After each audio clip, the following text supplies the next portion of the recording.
Copyright Amendment Bill seeks to update South Africa's 4-decade-old copyright law. The Department of Trade and Industry argues it will protect authors, composers, artists, and other professionals in the public sector, and that it will improve access to educational materials. However, a coalition of writers, book and music publishers, film directors, producers, musicians, performing artists, film and television workers, content creators, and business people include representatives from heavyweights such as Kagiso Media, NB Publishers, Sony, Warner, Universal, Juta, the Recording Industry of South Africa, the Independent Black Filmmakers Collective, Media 24 Books, Dalro, the Music Publishers Association of South Africa, the Visual Arts Network of South Africa, the David Gresham Entertainment Group, the Academic and Non-Fiction Authors Association of South Africa, Sony, Shooter & Shooter, the Publishers Association of South Africa, and Pearson SA are seriously concerned about job losses, big losses in revenue, unfair benefit to international tech companies, and disincentivizing writers and publishers. Here with LAWcpd today is Herman Bligno, a senior attorney and partner at Spoor & Fisher Attorneys, who specializes in intellectual property law and more specifically in copyright and copyright infringement. He's also the author of various articles and contributions to international publications, including Intellectual Property Magazine and the Oxford University Press. Herman, welcome. It's an honor to host you at our LAWcpd podcast today. Thank you very much. The current Copyright Act is more than 40 years old. Since then, a lot of new technology has made the sharing of music, art, and literature an everyday occurrence. Updated legislation to keep up with technological advancements was foreseen by the Copyright Review Commission in their 2011 report, especially in the music and performing industries. Please tell us, what are the major changes on the cards in terms of the current Copyright Amendment Bill? Mariki, thank you. Perhaps my point of departure can be that you made reference to the Copyright Act being about 40 years old. There are various issues that's been crying out for redress over many years, so this update is essentially long overdue. We must also bear in mind that it is only an amendment bill as it stands, which is at this point sitting with the President of the country. So it's not yet law, and it may be that if it is referred back to Parliament for review, there may be some changes, or the bill may be adopted in a more limited sense. But as you said, let's look at it as it stands at this point. So there are a number of interesting changes, some of them perhaps somewhat more controversial than others, and I'll just run through these. So in the copyright infringement sense, there are certain prescribed acts or dealings that if these are rendered or performed in relation to a protected work without the permission of the copyright owner, then that will constitute copyright infringement. Okay. With the technological advances we've seen with things like online streaming, legislation has fallen a little bit behind the development of our law. So one of the issues that the amendment bill seeks to address is how do you treat online streaming? And if you stream without permission, is it a reproduction, which the Copyright Act already makes provision for? I think that it's trying to close that loophole in the sense that you don't even get bogged down into what constitutes reproduction or not. The Copyright Amendment Bill now says that online streaming without permission, that is, could constitute a type of infringement. Sure. So it's really extending on what may constitute infringement. Then an interesting example, which has been adopted from certain foreign countries, is what we refer to as the resale royalty rights.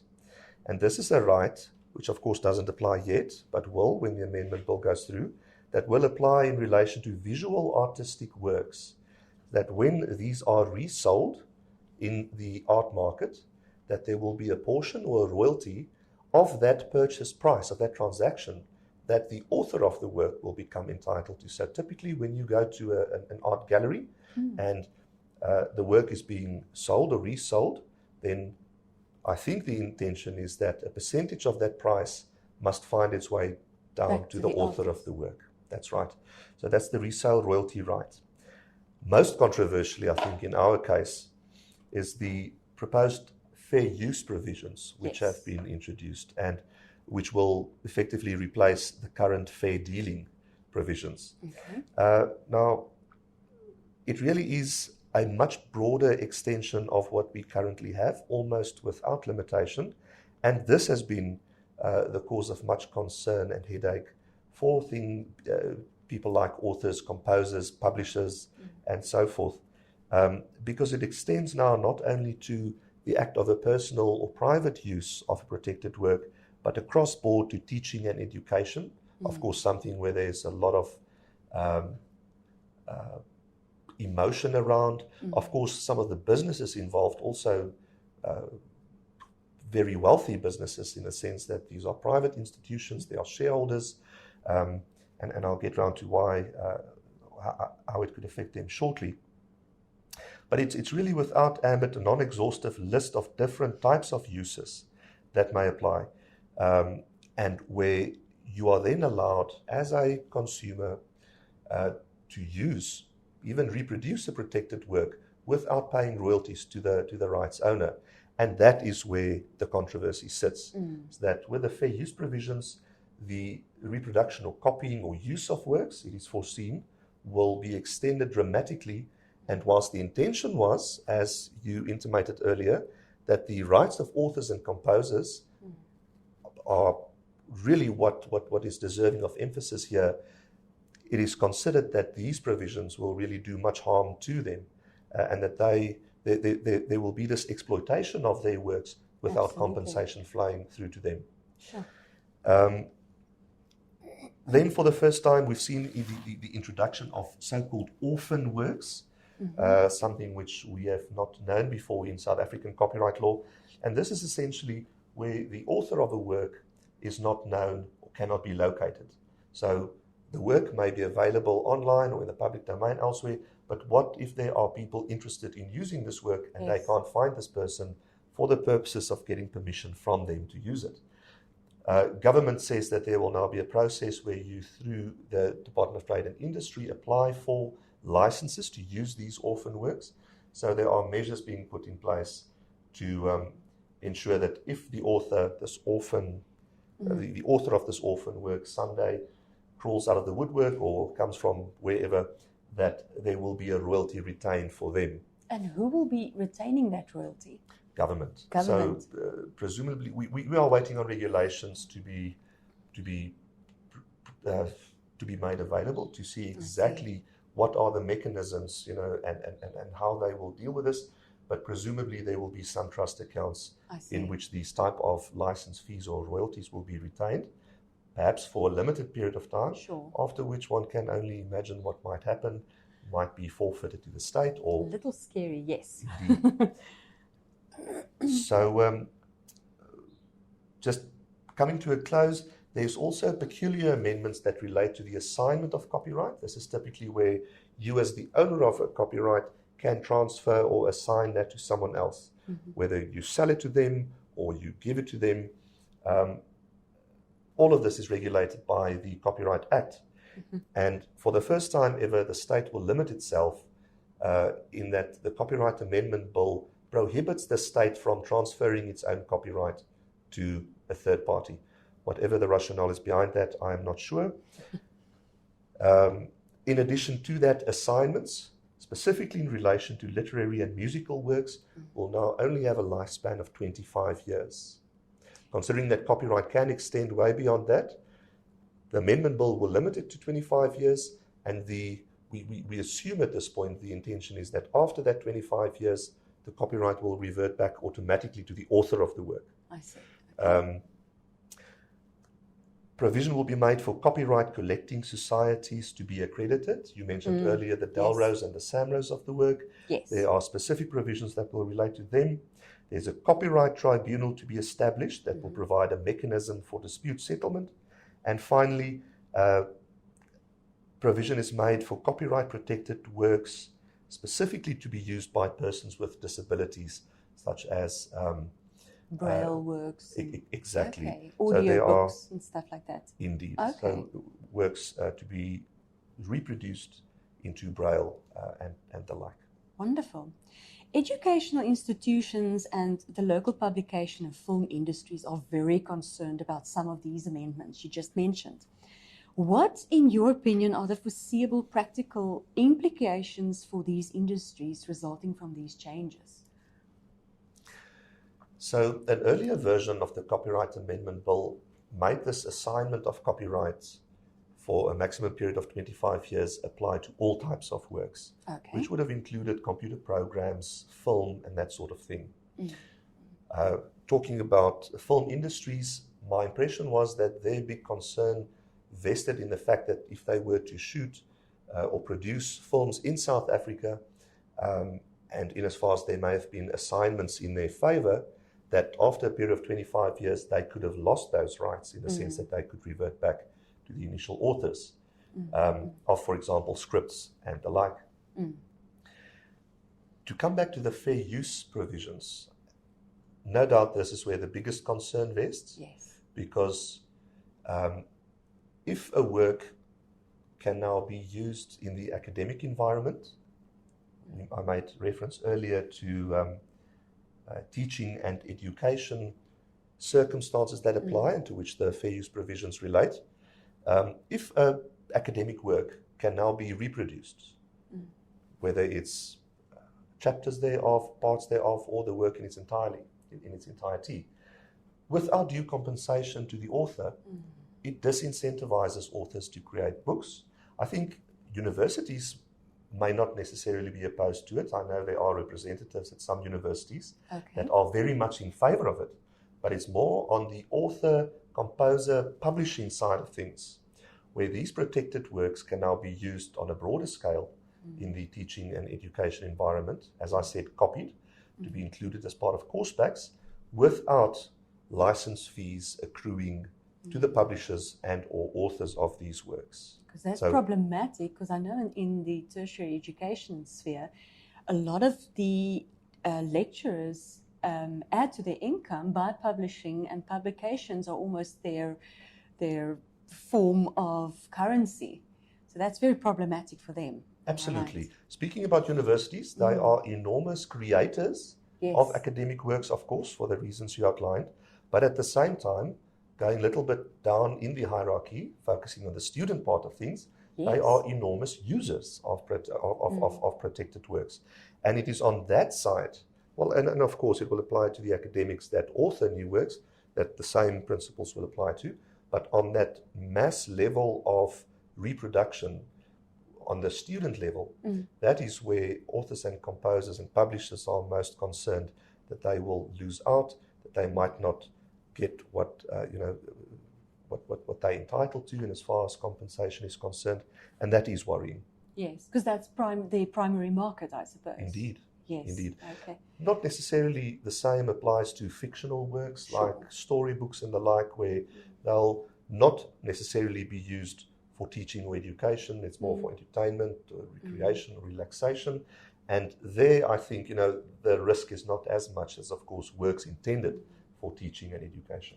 Is the principles or the foreseen amendments to the fair usage of literary works, for instance, is that ring-fenced by certain criteria specifically aimed at the educational market? As you said, it may not have such a big impact on the literary market for consumer usage or whatever. It's a very relevant question, and my answer, the short answer to that is no. It is not necessarily ring-fenced. The amendment bill makes provision or reference to specific types of uses to which it will apply. As we said, to personal and private use, to ensure, for example, the performance of public administration, teaching and education, but this is a non-exhaustive list of different types of uses. One that has been in the limelight, another type of use, of course not specifically referenced in the amendment bill, is the Googles of the world, the big role players in the online environment, specifically search engines, that could theoretically be entitled to take these protected works and scan them without permission, make them available on that online platform for free and public access without the authors getting any form of compensation, remuneration, or royalties flowing from that. So you are looking potentially at this mass level exploitation without anyone being had to pay for it. It's available for use that could be protected, could be covered by this fair use provision. Is that problem, it's a big problem it seems, is that problem a purely technical issue because of the technology, the scanning and the search engines being available these days?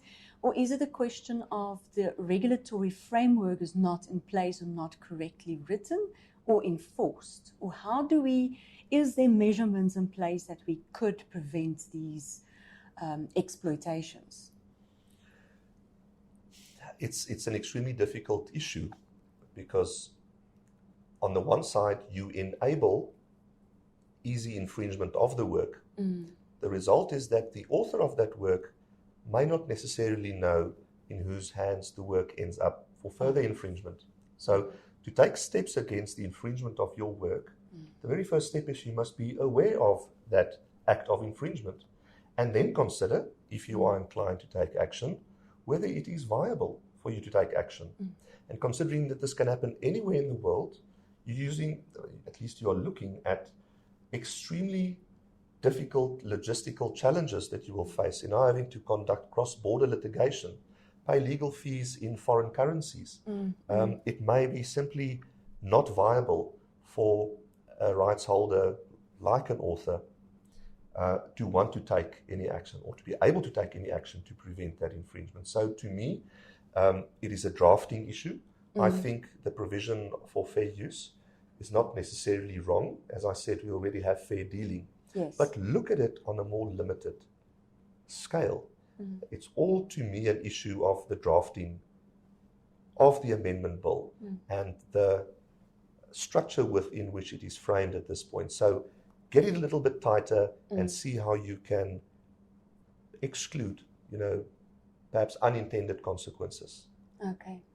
I am aware that in countries, I think like America, you need to register your copyright in respect of certain works, which is not the case in South Africa.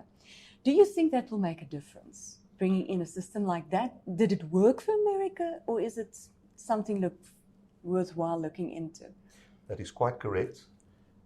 There are certain countries in the world where you can register copyright, South Africa not being one of them, such as the US and China. But again, in their circumstances, in their cases, it is more an issue of enforcing copyright than getting copyright protection in the first place. Okay. So most of the countries in the world are party to the Berne Convention.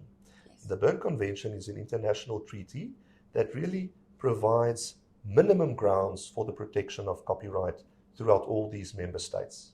And the Berne Convention, as we see in our own copyright legislation, says that part of that minimum protection of copyright is that there's no formal requirements such as registration. And of course, the US, being a party to that, must ascribe to the same provision. So from the very outset, you don't register copyright to acquire that protection. You already have it. It is more an issue of when it comes to the enforcement of that copyright that you may want to or need to register copyright.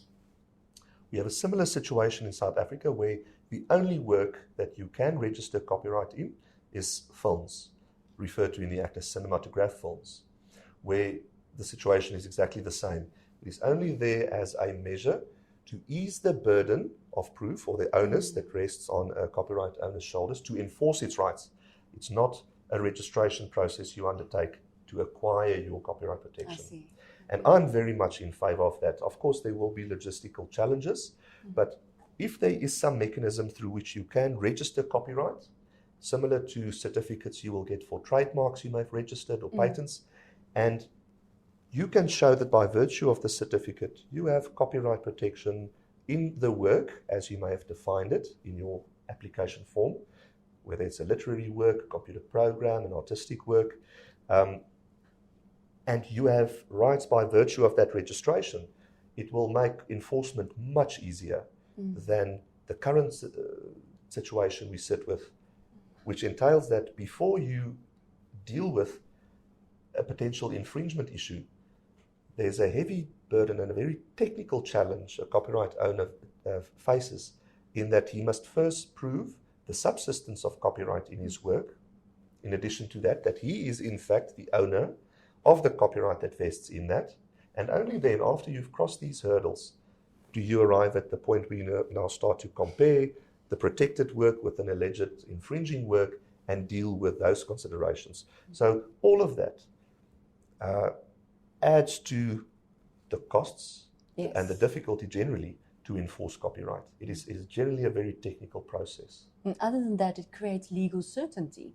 Absolutely. About copyright. And we need, of course, we know by now as much as we can get of that and enable composers, the normal man on the street, not necessarily only big multinational companies who may have deep pockets, but the ordinary man on the street to be able to enforce his copyright and say Absolutely. that, not be hamstrung by extreme technical difficulties to stop infringement of their works. And that speaks to the whole issue of the philosophy of access to justice. Indeed. Okay. That brings me to the access to justice and everything, brings me to an interesting case of the song The Lion Sleeps Tonight.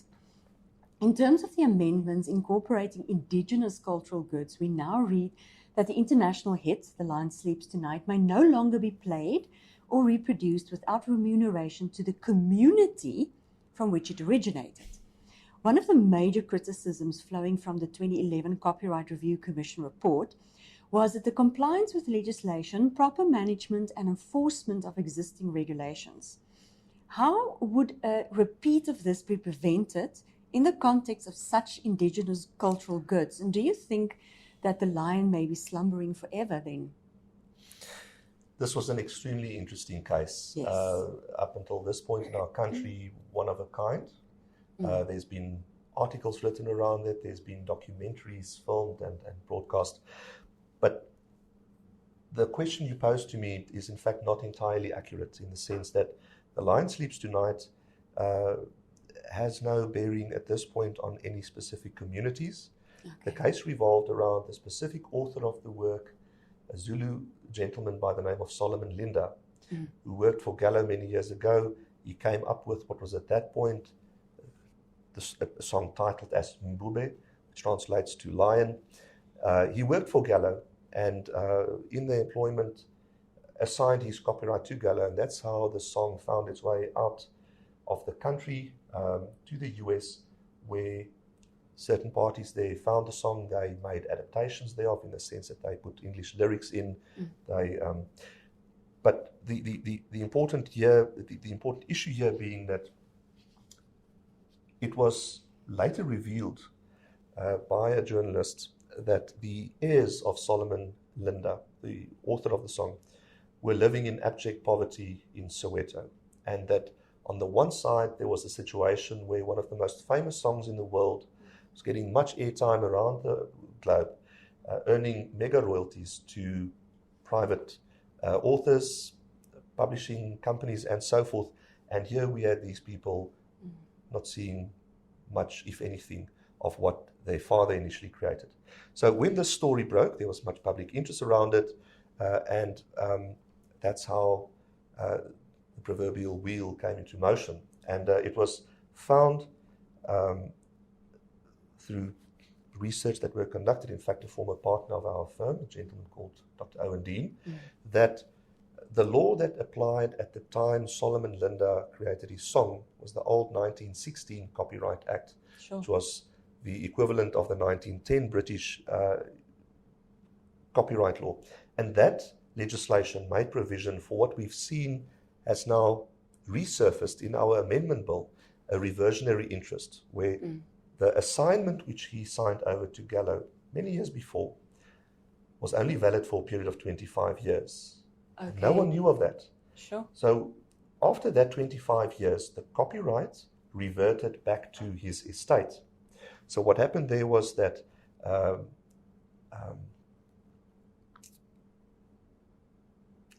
an executor was appointed for his estate. It was reopened, and legal proceedings were initiated against, amongst others, Walt Disney and some of the big users of the song worldwide. And the matter was eventually settled in the sense that it was acknowledged that they were no longer the owners of the copyright which had been assigned to them.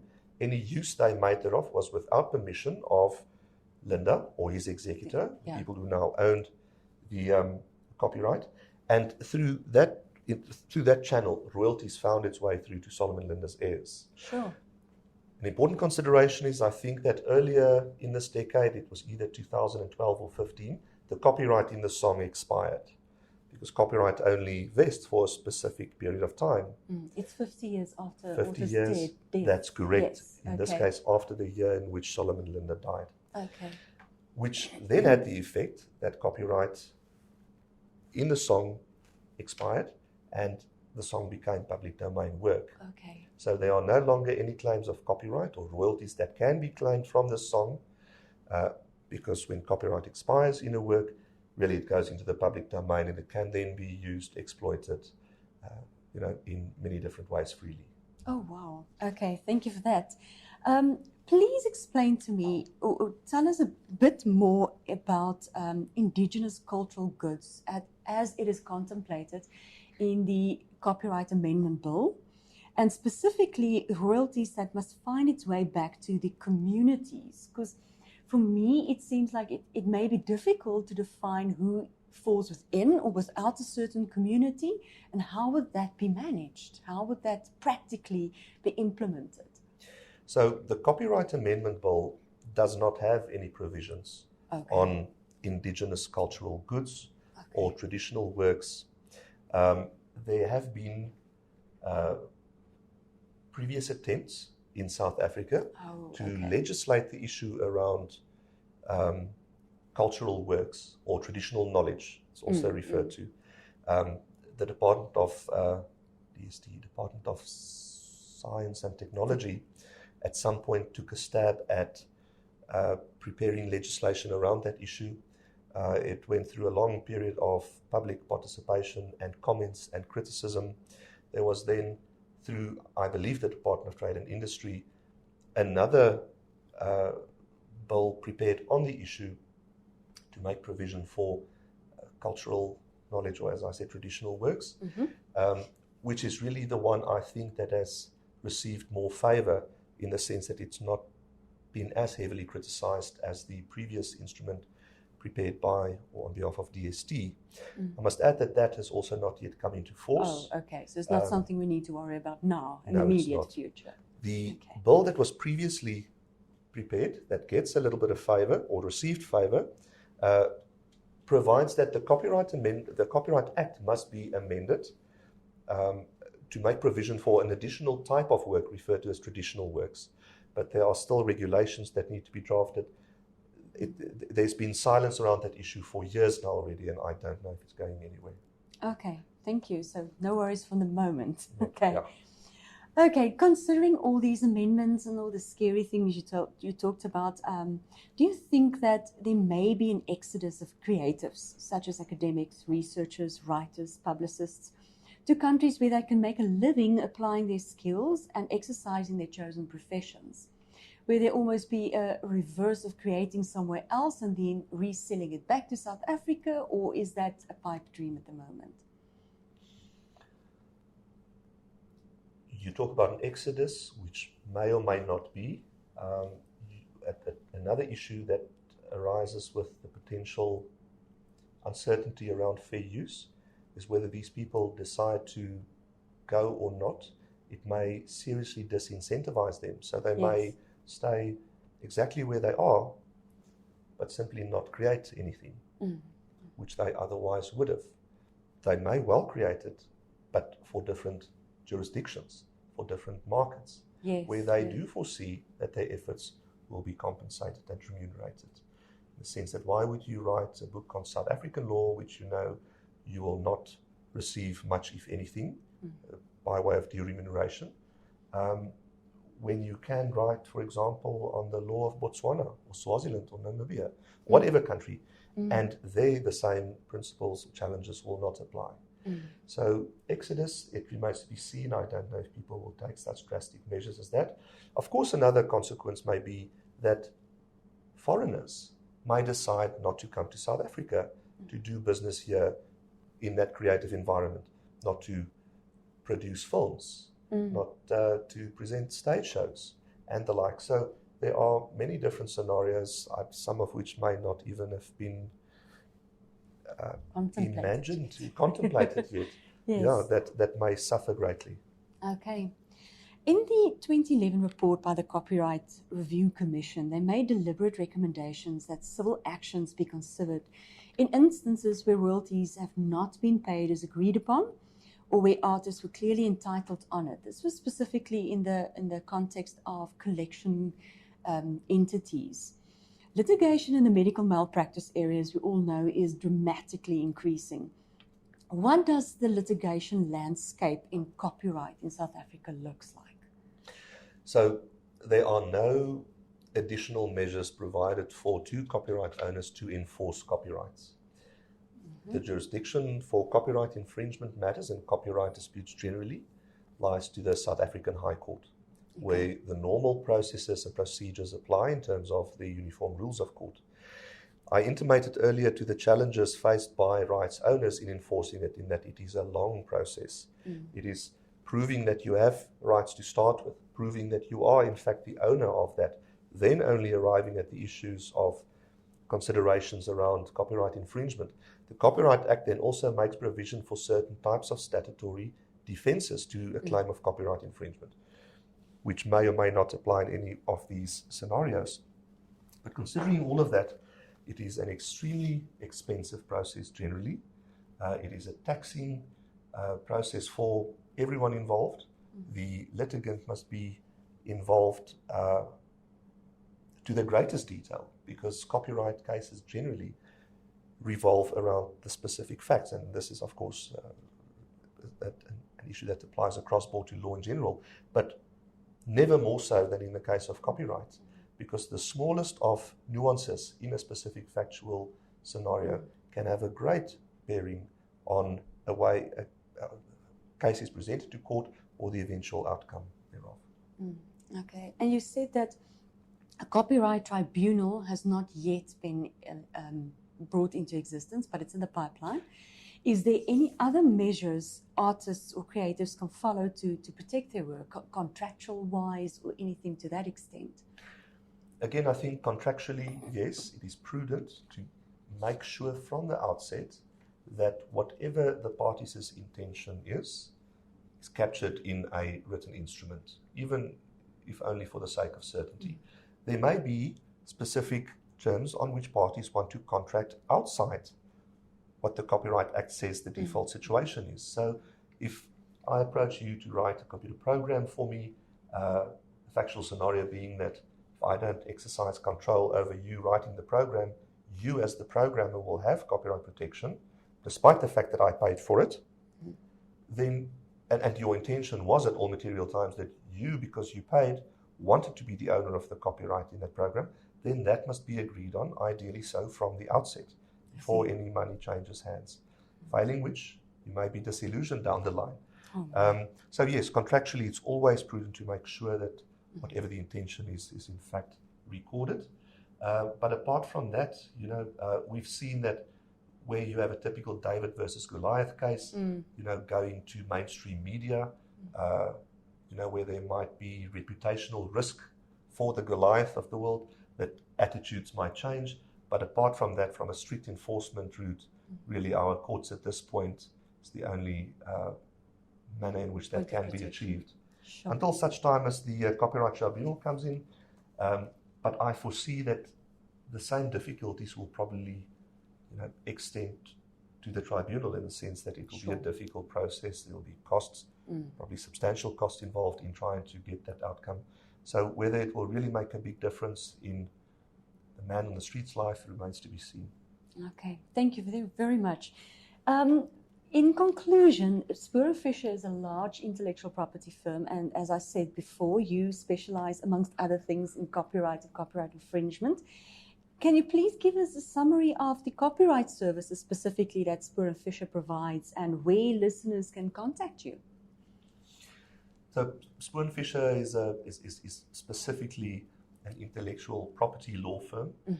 We do not deal with any matters outside the scope of the IP field. And of course, copyright is one of the practice areas under this umbrella term of intellectual property. In the legal sense, we do and deal with generally everything to do with copyright, from providing opinion work, dealing with the commercial aspects and contracts around copyright, to copyright litigation and enforcement matters. We deal with clients across the board, from the collecting society arena through to multinational companies and the man on the street. So there's no one that we would not want to assist with their copyright-related matters. The firm Spoor & Fisher was created in 1920. Sure. So we are looking at celebrating our centenary within the next year being 2020. So we are very excited about that, and we see ourselves remaining on the cutting edge side of the copyright field, not only for South Africa, but all the African territories in which we practice. Fantastic. Congratulations.